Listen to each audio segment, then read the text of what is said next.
Cashflow Diary Podcast, episode 488. Welcome to yet another exciting episode of the CashFlow Diary Podcast, the podcast that teaches you insider tips, tactics, and strategies for creating leverage streams of cash flow into your life. Learn from top-performing entrepreneurs, business owners, investors, and thought leaders from across the globe as they share their secrets to success. Like what you learn on this and other CashFlow Diary podcast episodes? Go to learninvestingnow.com and sign up to receive powerful tips and information that will help you succeed as an entrepreneur and investor. Now, here's your host, investor, entrepreneur, business owner, educator, speaker, author, and master facilitator of Robert Kiyosaki's cash flow game, Jay Massey. All right, ladies and gentlemen, welcome to another episode of the Cashflow Diary Podcast. I'm your host, Jay Massey, and I'm glad that you are here today because here's the thing. When you are out there building your business, which I believe you're doing, you're building your cash flow, doing your thing in the various ways that we all as entrepreneurs like to do it, which is great. One of the things that we are always doing is trying to eliminate risk, meaning, well, we don't want to just have, say, one supplier for whatever widget that we're selling, or we don't want to just have one customer because, oh my goodness, should they be the majority of our revenue or the large portion and they suddenly go away, that means our business goes away. Well, here's another concept that I want to submit for your acceptance. What about the idea of having everything that you own, everything that you are, all of your assets and everything tied to one country? Does that sound like a risk? It could be.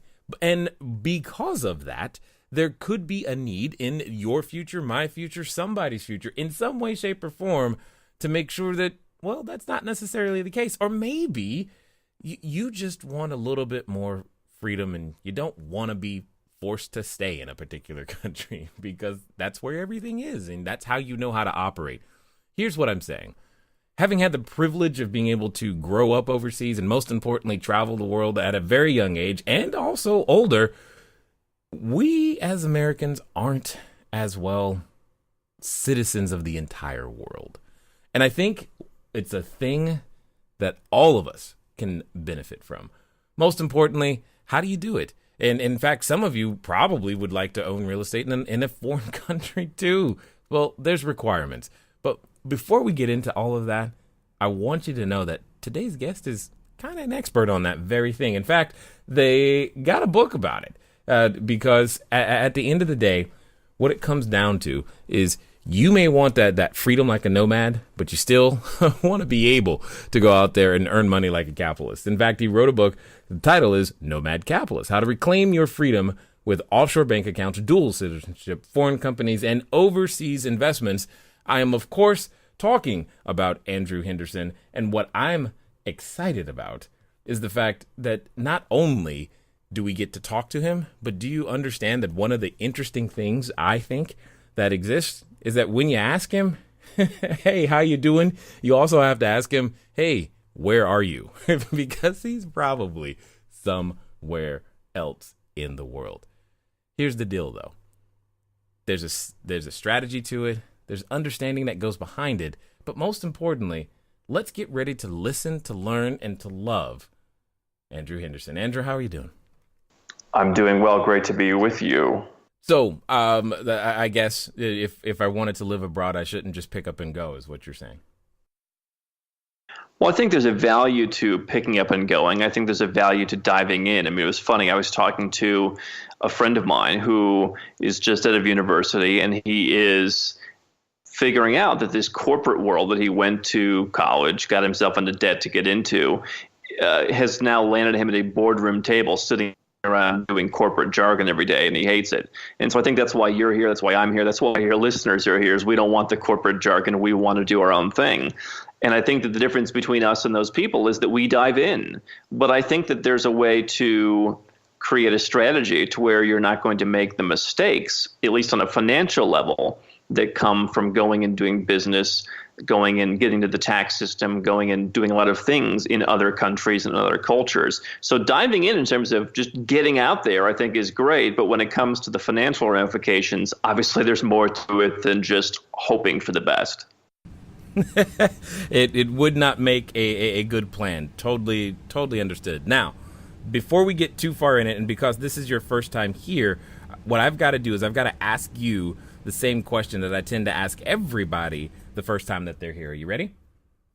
Go ahead, please. All right. I tend to look at today's entrepreneurs a lot like yesterday's superheroes, if you will. So if you think, Batman, Robin, Wonder Woman, etc., and because I think entrepreneurs and superheroes have a ton of things in common. For example, there are, you can say as an entrepreneur that I can occasionally imagine myself flying around town, using our products and services, saving our customers, and yes, maybe I am wearing a cape, but who cares? At the same time, like a superhero, an entrepreneur has a beginning. If you think about Spider-Man, for example, there was a time he was just a kid going to school, doing his thing, taking some photos. And then one day something special happens to him, decides, oh my gosh, I have this special superhuman ability, and I get to choose whether I'm going to use it for good or for evil. So my question to you is as follows. But before, traveling the world, before being featured in, Forbes, Bloomberg, before the book, before all the things, before even being able to cutting your tax rate, doing all the things that people know you for today, what we want to know is, who's Andrew Henderson? Well, I hate to think back to those days when I was paying all that money. But my story starts in childhood. And I think that my advantage growing up, there were certain things I didn't learn. There were certain things I wish I would have learned, wish my parents would have taught me. But one thing they taught me was the idea of thinking outside of borders. And I like to say, go where you're treated best. Those are what we call the 5 magic words. That's my thing. And I learned that from my father. It was kind of an accident. I was 11, 12 years old. And the idea was that if this is a place that doesn't really serve you, go to the place that best serves you. Don't settle for second best, for third best, for 10th best. We have this great idea in our minds, and the United States is right up there on the list of perpetrators of this, is that our country is the best. The reality is when we start to look at it in relation to 195 other countries, our country really isn't the best in anything, let alone everything. And so, especially when it comes to investing, why not go where we're best? Why not go to the number one place? And so that's an idea that I started ruminating on at 12 years old. Perhaps that's why I wasn't as popular in 7th grade. But I've been working on it for about 22 years now. So, okay. I like what okay. So the thing that's coming through my head right now is you're basically saying that there's an assumption that we all make and it's a bias simply because of where we've been, because we never question. Like, I've never thought about questioning, now I have questioned, am I in the best state for business? Because we all know that California isn't it. But I haven't thought about, am I in the best country for investment? That's an interesting thought process. Please elaborate some more. Well, let's look at, California, for example. A lot of people who are running businesses in California come to me because they've had the idea of moving to Florida, but that doesn't really solve the problem in that big of a way. You've still got federal tax. They can change that anytime they want. You've got Social Security. You've got Medicare. You've got regulations. Now you have this all these tariffs that Trump is bringing in.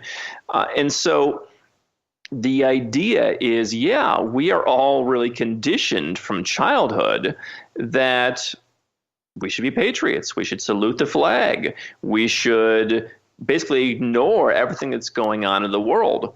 And I think that we have this tendency to take the smallest of things happening in other countries and turn it into big issues, where we take the big issues in our country and turn them into small issues. It's funny. I had a guy today who contacted me, and he said, I'm afraid to invest in Turkey. Turkey has this new citizenship program. He says, I'm afraid because of the president. He's kind of a wild guy. I said, as opposed to where you're living in the United States, where the president is, doing he's doing all kinds of things. This guy, this is totally. No, I'm not on either side of the spectrum, right? I'm not here anti-Trump or pro-Trump, but to say that Sure. other country, this like guy's a wild guy. I mean, listen, the property market in Istanbul, I think, has enjoyed 2 decades of almost unparalleled, unmitigated growth.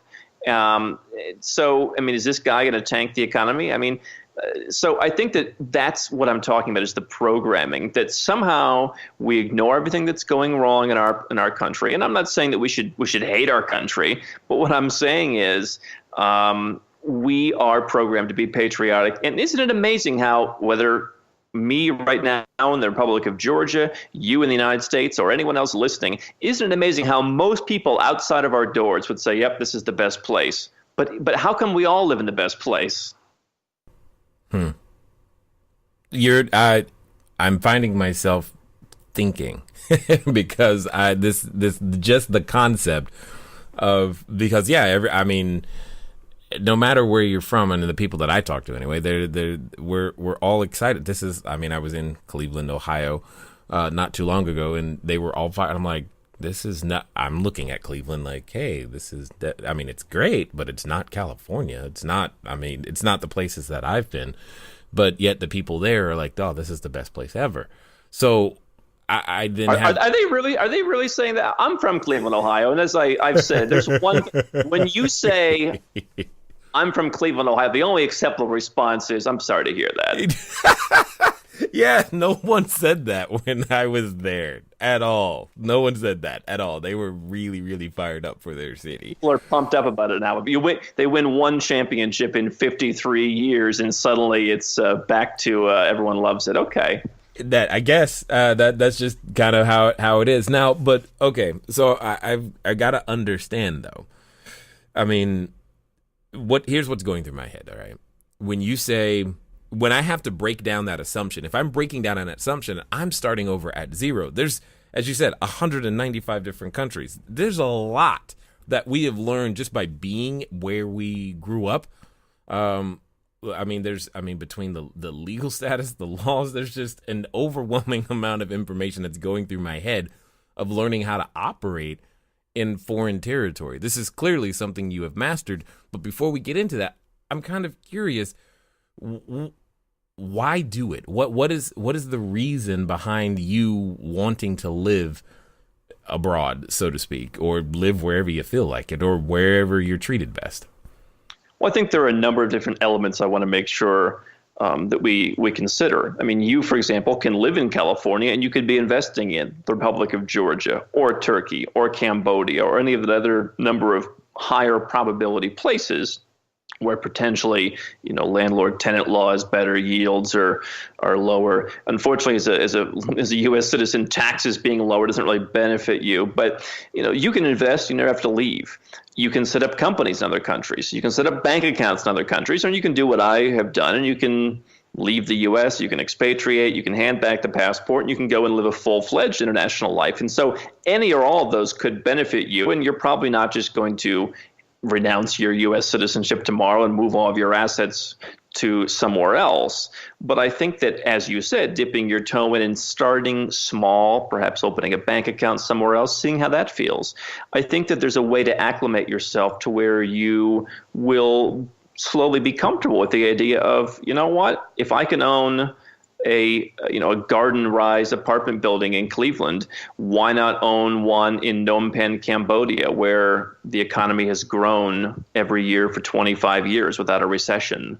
Why can't I do that? Why can't I make 22% a year like someone I know just did last year in plain vanilla apartments? So I think that starting at zero is scary, but there's a way to slowly build up and dip your toe in and do one thing after another. And you'll realize that it's really not that difficult. And I look back, the first time I set up a bank account somewhere else, I think I went in and I wired like $5,000. And then I'm checking like every hour, when's the money arriving?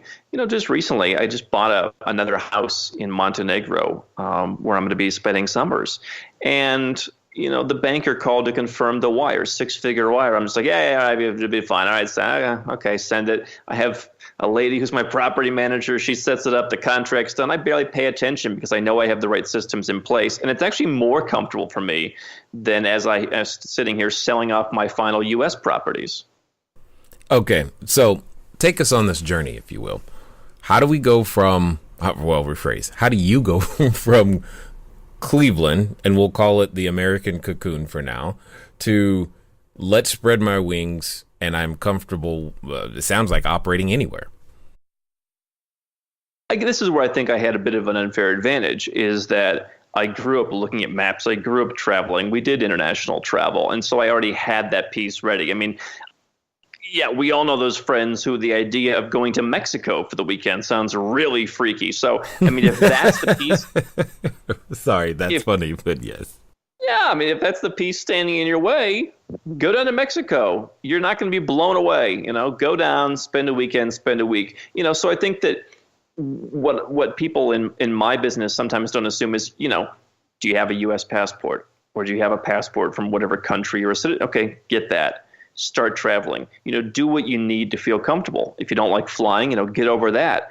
But once you've conquered the idea of the world is an open place, what I really did that helped me was I started to make observations in all these different places that I went, where I would say, oh, interest rates are higher at the banks here, or, oh, people seem more educated about this particular issue over here, or, oh, it seems like it's a lot faster to register property here. And I think that making those observations, you figure out what works for you. So it really depends on what your goals are. If you're saying, I want to build my cash flow business somewhere else, well, is that an investment business? Okay, well, what kind of profile do you have? Do you want higher yielding properties? How high yield do you want to go? I mean, but if it's a business, if it's an online business, if you're making stuff, selling it on Amazon, where do I want to run that company from? Am I going to set up that company in Hong Kong or the British Virgin Islands or somewhere else to where I can dramatically reduce my tax? I think that establishing the objectives before you dive in is important. What am I trying to accomplish? And then it's just a matter of figuring out which puzzle pieces can go in that basket. Yeah, it just seems there's just so many things that are suddenly now on the table all of a sudden. I mean, because I think about, the last time I was even considering things like this, and the Republican judge actually came up because at the time the interest rates on just simple savings accounts were insanely phenomenal. And I was like, oh, okay, that's an interesting reason. But all of it seems challenging. How does one navigate or even begin to come up with their own criteria on something like this? Hello there, entrepreneur. This is Jay Massey, and what I want to say to you is that the number one mistake that I have ever made in business, number one, has been waiting too long to do the books, waiting too long to get the bookkeepers, the accountants, the CPAs, the CFOs involved, and I don't want you to make that same mistake. That mistake cost me over six figures, and now for a significant discount, you have the ability to get your books together using FreshBooks. So what I want you to do is I want you to go over to gofreshbooks.com/cashflowdiary. Again, that's gofreshbooks.com/cashflowdiary. FreshBooks is the easy to use software designed to help you, the small business owner, the freelancer, get organized and save time on invoicing, getting paid faster, keeping those books in order so that it becomes a bonus for you to do your taxes as opposed to a burden. Go over to gofreshbooks.com/cashflowdiary and get started today. And now let's get back to the rest of the story.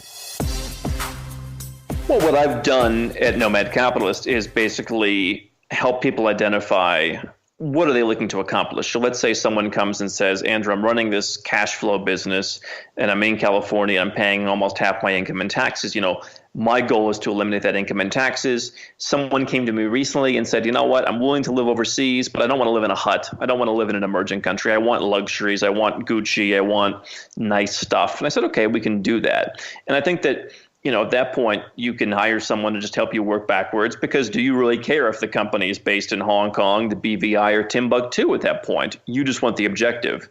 So I think that, you have to be willing to run towards something, as I often say. If the idea is, I hate it here, there has to be a positive thing that you're running towards. And so, Georgia, hey, I want to make more money on my savings so that I can do X, Y, or Z with that money. I have a 10% CD right now, and I think that I'll actually make money on the currency fluctuation against the dollar in the next year. Yeah. So it'll be more than 10%. Other countries like Armenia, same kind of thing. And then there are other countries that pay you 10% or 12% and they suck. And you should avoid them like the plague. Right?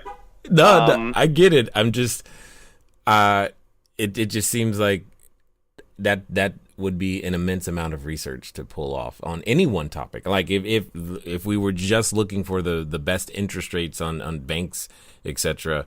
I mean, yeah, you can look at the number, but then you have to understand how their banks work and what it takes to actually identify and get an account there, and all of those things to be able to compare those things seems massive. You just must have either a very large brain or database or something going on.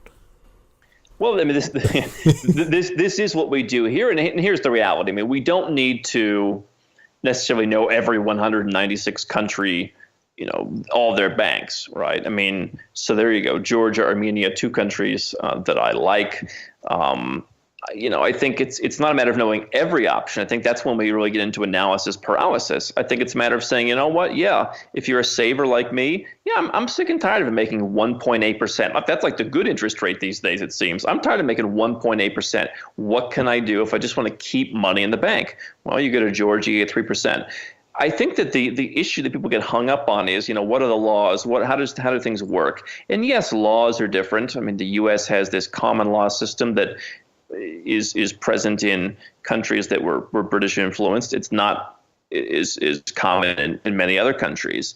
But the idea that, I'm going to go and put my money in a bank in Georgia, it's going to be taken, I think is part of the core issue that we're not used to anywhere outside of where we're from. It's like we think that our country is like the edge of the earth, and it's like sailing off the edge of the earth into the dragon pit that we heard about from the flat earth crowd. Remember, the 15th century? It's like if you circumnavigated the globe, you'd fall into the dragons. And so, banking in Georgia works pretty similarly to banking in the United States. You put your money in, there's certain protections, and there's certain things that you have to do. You get a debit card and you're on your way. Now, if you're a U.S. citizen, you're going to have to report that bank account on a form every year to the Treasury Department.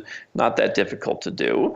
But I think that the core notion is that somehow every other place is different. And yes, there are different cultures, but I think at the end of the day, I mean, things generally function the same. And I think especially as entrepreneurs, we do ourselves a disservice because we think of ourselves as so unique and that we're so different, but really we're all similar as people. Countries are all pretty similar. Yes, there are countries that are in the middle of war. I'm not saying you should go and put your money in an account in, Sierra Leone. But barring that, I think things they function rather similarly. Okay. So there are two things that are going through my head now as I'm thinking about it. Because we're in the short-term rental space, part of the reason we even do what we do from a real estate perspective is because I know that my wife specifically is looking forward to having international business interests, specifically of any kind. She just wants to not be in the U.S., and I've always said to myself, okay, cool. If things get bad where we are, I want to have an option to go somewhere else, but I don't want to have to, quote unquote, start over. So therefore, I want to have a business of some kind wherever we go. And typically, just because of my background, it has something to do with real estate in some way, shape, or form, which then leads me to, all right, I got to go buy property in a foreign country and know how business is done there. With that being said, it feels like, and maybe this is just me and my own bias, and I just don't know what I don't know. It feels like everything is so foreign, like just so different.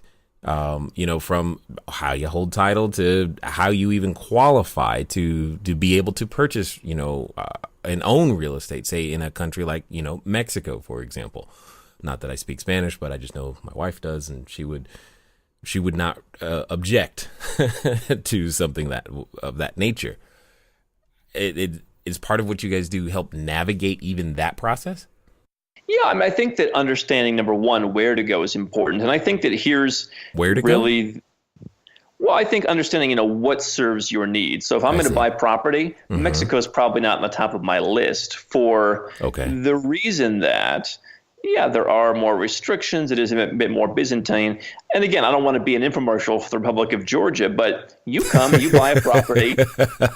Hey, it is what it is. If that's the truth, it's the truth. It's fine. Well, in terms of countries where you can come, you can identify a property. Now, there are some cultural things in terms of how to negotiate with people. You have to understand, people in Georgia, they might sell their house one time in their life. So that's true in a lot of parts of Eastern Europe. So there's a different way of negotiating. There's a different culture. People change their mind a bit more. But once you get the deal done, the government side, you go, you pay them money, sometimes cash. Sometimes you'll take $50,000 in cash to the government building, the most efficient government building in the world. You'll register your title, and you can pay like $20 to have it registered on your name in 3 or 4 days, or like $50 to have it registered in a matter of hours. And then you're done. You pay the guy in dollars. You own the property. Foreigners can own property. If you don't have income in Georgia, you don't pay property tax. You don't have to figure that out. And, we help people where we have the lawyers, we have the accountants. If you're earning, income, if you're selling the property for a capital gain in the future, we can help you do all of that. I'm not necessarily in the investment game just for that one reason only, but I would go back to your earlier example of we want to live outside of the United States. Well, let's talk about the different puzzle pieces. Mm-hmm. You might be able to use that, that Cleveland, Ohio income property portfolio to fund you overseas. Now, that's not going to be as tax optimized as, having perhaps property somewhere else, but, property investment is not the worst tax situation for someone in the United States. I mean, running a business is much worse generally. So perhaps you have a relatively tax optimized U.S. property portfolio that funds you while you go and live and explore other places. And perhaps you start that online business, the cash flow business, and then you put that while you're living overseas into some kind of foreign corporation. So now you get some tax advantages from that. So, I'm not saying don't have U.S. rental property. What I'm saying is consider a mix of different countries. Maybe you have property here, you live here, you have a company that's set up for your active business over here, you're banking over here, and you're not stuck to one country. That's the process. I don't want to own assets in the U.S. for the most part. I've had a pretty bad time in the U.S. I've never had a losing investment overseas ever. The U.S. has been more difficult for me since I'm not there. But the point is, you don't have to. I'm not saying abandon the United States. I'm saying be open to the best opportunities. And if the best place for property for you is Cleveland or L.A. or Knoxville or wherever, so be it. But let's add some diversity to the rest of it.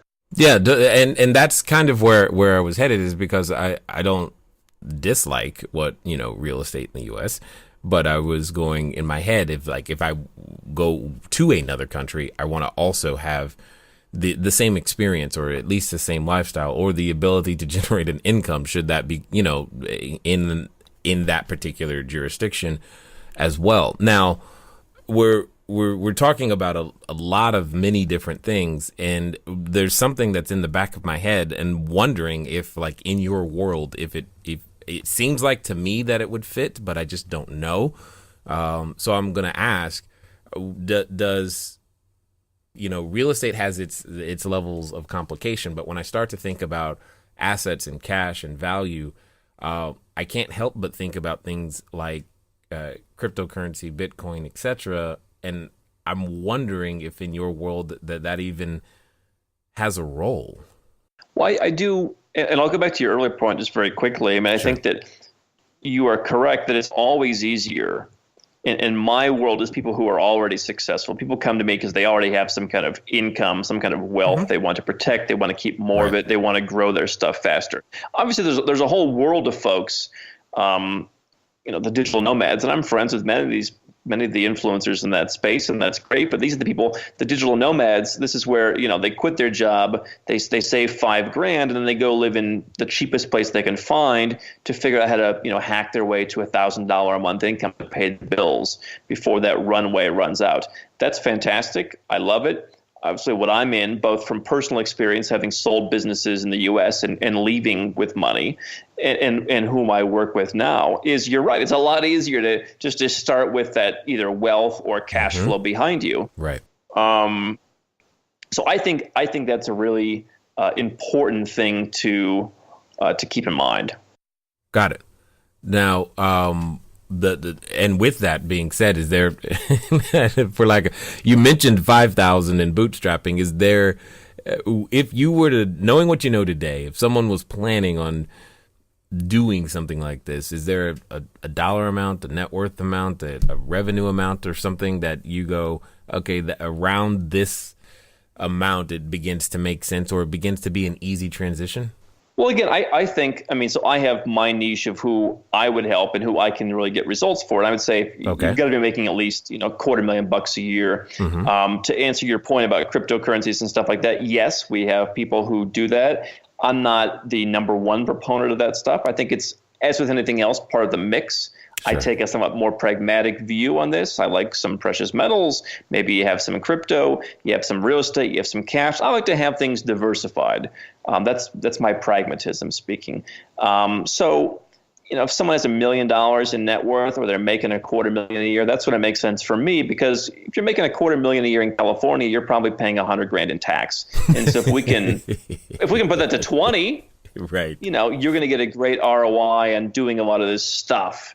If you're making $50,000 a year, it's really maybe worth just kind of keep going, keep building it up, and not fully optimizing your strategy. So I think that, again, there's different perspectives to come at this from. There's the person who comes to me. I had someone recently, Andrew, making $1 million a year, paying $350,000 in tax. They said, this is rather atypical for me. They said, you know what? We're pretty liberal. We don't want to be funding the U.S. government, but we'd like to pay a little bit of tax somewhere else, and then we'll give some money to charity, right? We just don't like giving it to this government. I said, okay, interesting. So, for them, they want to go live overseas. They want to move all their stuff overseas, and they want to, save $300,000 a year. But there's another kind of person who says, well, let me make the money more quickly, and it'll be easier for me to get to the $1 million because I'm not going to be paying all the tax and dealing with all the stuff all along the way. I'll have lower priced employees in other countries. Yeah. I'll have lower cost of operation. I'll have lower cost of living. So there's nothing wrong with that person going in bootstrapping. It's really a personality discussion of how comfortable do you feel? Are you willing to say, I have $5,000, I'm going to go live in the jungle somewhere in a $200 a month apartment eating papayas, and I'm going to make it work no matter what.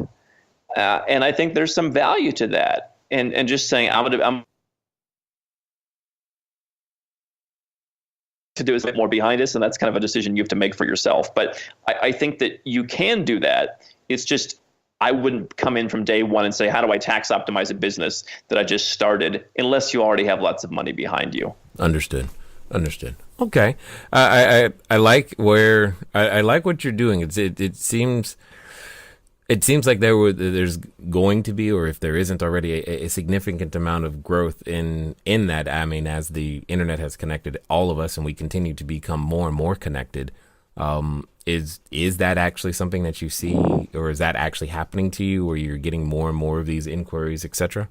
Well, I think absolutely the market is growing. And what do we have these days? We have, first of all, let's just be honest, what's happening in the United States. I look at some people in my extended family. It's like tough times in the U.S. The middle class is shrinking. This is why you have the political situation that you do. And so I think what that's inspired is more almost kind of forced entrepreneurship, where a lot of people are going out and saying, I don't want to be part of this rat race. I'm going to start my own business. And what are people who are young primarily, but what are people doing? They're doing businesses online. They're selling stuff on Amazon. They're selling stuff through Shopify or Etsy, or they're doing all kinds of stuff that can be done anywhere because they're just it's like the laptop generation, and so that can be portable. And so if you can do it in California, like as you said, I'm thinking of moving maybe to another state. Well, if you can move to Florida, why not move to Panama? What's the real difference?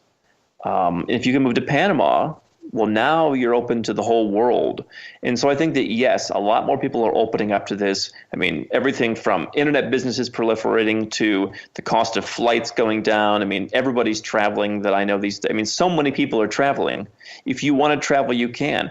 The world is becoming so much more open. And I think people are just, it's a natural fit to say, well, hold on a second. California's a terrible place to have a business. What can I do about that? Yeah. And so the market is absolutely growing. And the market is niching down, Jay, where I think you have the bootstrappers, but then you also have the guys who I'm talking to who it's like, hey, we're making $1 million. Let's make sure they have a produce store nearby. We don't want to be in the jungle on a hammock. Yeah, no, I get it. I'm just very, very intrigued by the choices that you're enabling others to make. And I like the fact that you guys are out there being that bridge, if you will, to make that process smoother. Now, with that being said, and I know there's a number of individuals listening who probably have their own set of questions and thoughts and things that they want to get to understand. What's going to be the best way for them to follow up with you and find out more about what you guys are doing? Let me answer that. Let me just be real clear on something that I like about what you're talking about here, because I want to be clear. Mm-hmm. There's no right way to do this. And as I said, Mm-hmm. The core of your investment strategy could be in the U.S., and that enables you to do stuff overseas. So, people come to me and say, oh, do I have to abandon the U.S., leave and never come back? And no, that's not the case. There's a right strategy for everyone. And so if people are looking to figure that out, I mean, here's who I think is a good candidate for this in particular. Anyone can go to Georgia and open a bank account. You don't really need any particular need. Obviously, there's laws to follow and there's stuff you need to do, but you can go to Georgia, open a bank account. That might be the way to dip your toe in. Come to Georgia. What do you do? Buy a plane ticket. But I think that people who have online businesses, people who are location independent, they can do it from anywhere. People who are making investments, people who want to make investments and earn higher yields, those people are a good fit. So we have nomadcapitalist.com. We have over 1,300 articles that describe my journey, describe different ideas, different strategies, different tax ideas, second passports, all kinds of stuff. We have 300 YouTube videos. We have a lot of resources. But really, the key thing that I work with people on is people go through an application process on our website to see if they're a good fit. And we accept a small number of folks. And I serve as strategist plus executor plus mentor to make sure the stuff gets done and to make sure it's serving them. Because the biggest challenge that I see when people go offshore is they'll just Google offshore companies. They'll register some offshore company, and then they'll totally disregard U.S. tax law, and they'll get themselves into a bigger problem. So I think that you have to really look at it from what are your objectives. And I think that having done this for so many years, I've gotten pretty good at sorting at objectives. Figure out the objectives and then work backwards to find out what's needed. Don't just go out and get an offshore bank account for no reason or set up an offshore company for no reason, because that's when you get into trouble. They're great tools if used properly. Understood. Completely understood. Now, as we wind down, I've got a final question for you because I'm kind of curious to hear what your answer is going to be. I'm going to assume that there's someone listening right now who is standing at what I like to call the precipice of decision. They are maybe even standing in front of that superhero outfit store. They're like, you know what? Maybe I can do this. I can run my business and live. I am location independent. Or I'm going to make this thing happen. And, when we get to those moments of decision, Andrew, you know, like I know, that oftentimes we have a companion, and that companion comes in the form of a voice, and it reminds us of things usually from our past that go, what? You're going to do what? And you're going to, no, you can't start a business. That doesn't make any sense. I mean, you're going to live where? What's wrong with where you are? Don't you know this place? I mean, it reminds us of all of those things. And for some people, they're related to that voice. So my question to you is as follows. Let's pretend that this time they're going to follow through. They're going to do what you say. and they're going to do so in the next 24 to 48 hours. What would you suggest that they do? Well, if you're saying I want to get started with, you're saying moving my business overseas and moving myself overseas, I think that, as I said, you have to be fully comfortable with the process.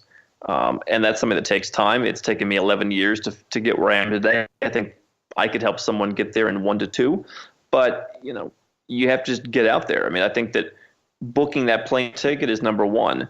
The thing that a lot of people get confused about is they think that it has to be perfect on day one. Now, again, if we're going to set up a company, let's make sure the company's set up properly and make sure we know what we're doing.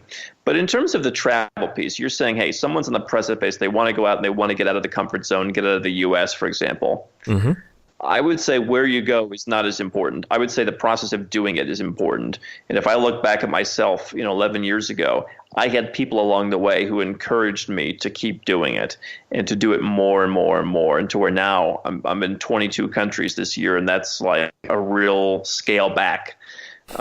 So,